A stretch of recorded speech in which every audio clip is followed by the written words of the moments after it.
آپ کو ایک واقعہ سناتا ہوں۔ ایک شخص تھا، اس کی خواہش و تمنا تھی کہ اس کے اولاد میں کوئی عالم دین ہو، لیکن اس کی کوئی اولاد نہیں تھی۔ جب بھی حمل تھی تو اچانک بیمار ہو گیا۔ اسی حالت میں جس فانی کے ساتھ اس کی روح پرواز کر گئی۔ انتقال سے قبل اس شخص نے وصیت کی تھی کہ اور اس سے لڑکا پیدا ہوا تو اسے عالم دین بنانا۔ خدا کا قدرت کے لڑکا پیدا ہوا۔ اس کے کئی دنوں کے بعد ایک دوسرے شخص نے مرنے والے کو عذاب میں دیکھا۔ پھر چند دنوں کے بعد اسی شخص نے مرنے والے کو عیش و عشرت کی حالت میں دیکھا۔ تو خواب دیکھنے والے شخص نے سوال کیا کہ اس سے پہلے بھی میں نے تم کو دیکھا تھا جب تم عذاب میں مبتلا تھے، اور آج دیکھ رہا ہوں شان و شوکت کے ساتھ اپنے لمحات گزار رہے ہو۔ تو مرنے والے شخص نے کہا کہ آج میری بیوی نے میرے اس بچے کو مدرسہ میں داخلہ کرایا، اور بچے نے آج بسم اللہ پر عزت کی بنا پر میرے مغفرت ہو گئی۔ ملت اسلامیہ کے نوجوانوں، اس واقعہ سے ہمیں عبرت حاصل کرنی چاہیے، اپنے بچوں کو دین کی تعلیم دینی چاہیے۔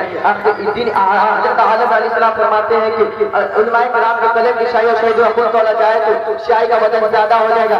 کیوں نہ ہو، علم کی طرف عبادت ہے، علم گفتگو جہاد ہے، علم تنہائیوں کا ساتھی ہے، علم سفر کا رفیق ہے، علم دین کا رہنما ہے، علم سے خدا کی عبادت و اطاعت کا حق ادا ہوتا ہے، علم امام ہے، عمل اس کی مقتدی ہے۔ قرآن شریف میں اللہ تعالیٰ ارشاد فرماتا ہے یا ایھا الذین آمنوا واطیعوا اللہ واطیعوا الرسول واولی الامر منکم، اے ایمان والو اللہ اور رسول اللہ کی اطاعت کرو۔ یہاں پر اولو الامر سے مراد علماء دین ہے، یہاں پر اولو الامر سے مراد علماء دین ہے، تو یہاں پر اولو الامر سے مراد علماء دین ہے۔ حضرت عبداللہ بن عباس، حضرت جابر رضی اللہ عنہ بن عبداللہ، حضرت عبداللہ بن عباس رضی اللہ عنہ، حضرت عطا بن ابی رباح، امام رازی اور حسن بصری کی تفسیر میں یہی ملے گا۔